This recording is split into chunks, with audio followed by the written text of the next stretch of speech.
the pure space of what you really are has never been made into anything, including you. So whether you are or not, the pure space of you always is.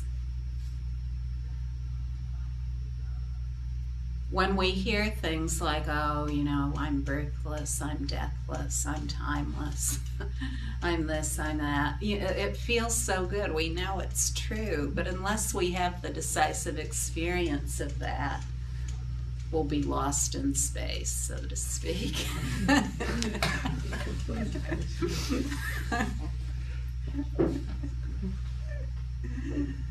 Now, you know, everything I'm talking about here today, these are timeless truths, but in every era, these timeless truths have been spoken in a way that people who live at that time could understand them. So this is a way of speaking about things at this time in a way that everyone all over the world can understand it. We all know we're aware.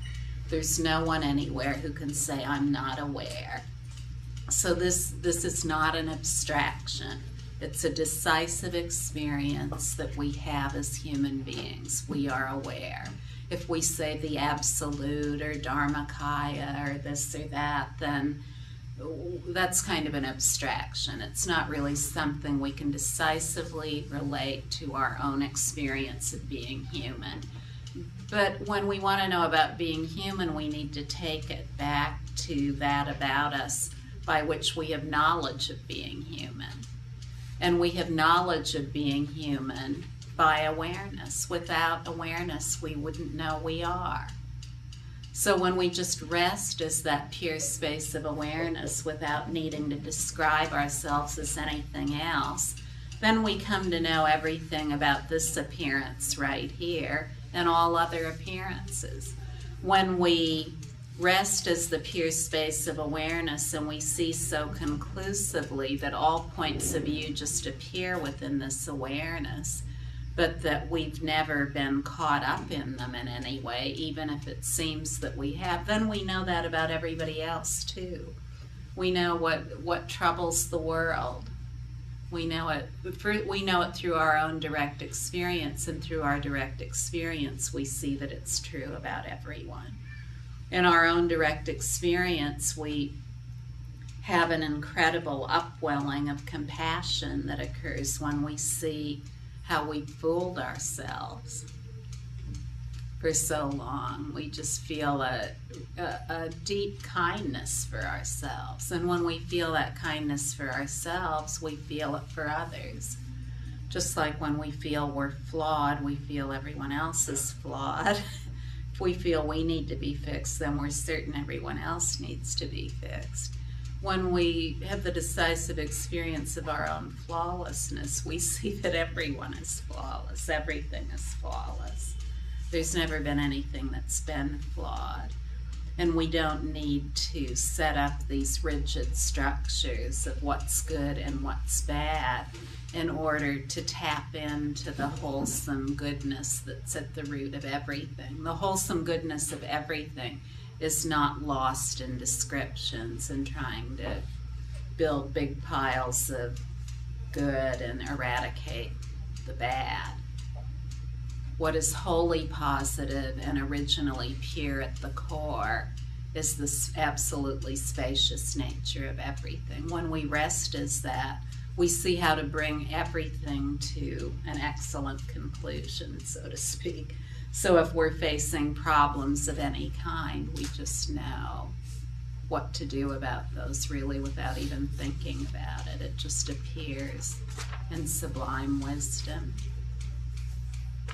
Now, when all these belief systems and conceptual theories meet with sublime wisdom, then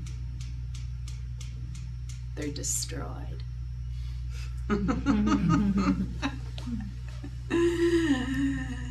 They just disintegrate. What seemed so real one moment, it just isn't real the next, So even though something was taken to be so, all of a sudden it's no longer so.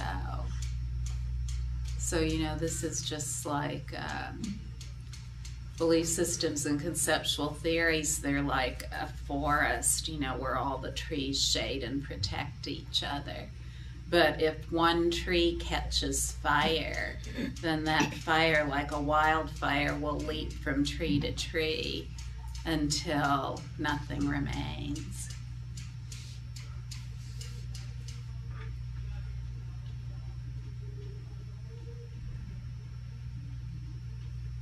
When the light of dawn opens up, darkness can't be found anywhere.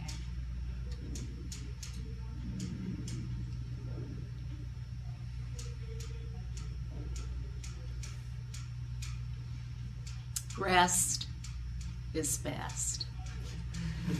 Rest repeatedly for short moments, many times, until it becomes automatic.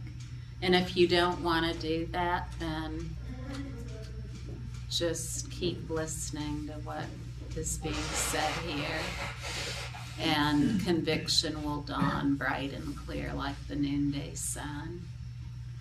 Really, there's nothing that need be done. Everyone already knows who they are, and there's no one who's excluded from that which has never taken up any extreme, like being either included or excluded.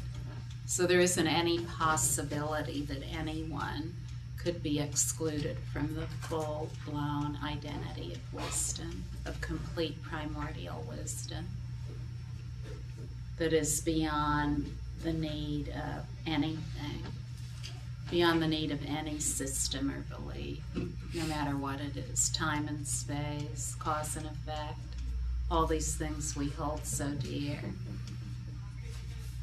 Space is dependent on nothing.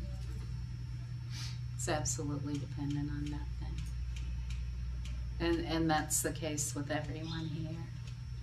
You're dependent on nothing. You're not dependent on the accumulation of all the thoughts you've had about yourself. Those are just vivid appearances of emptiness. It's only when we take them to be something and then believe that that's what we are that we seem to be that.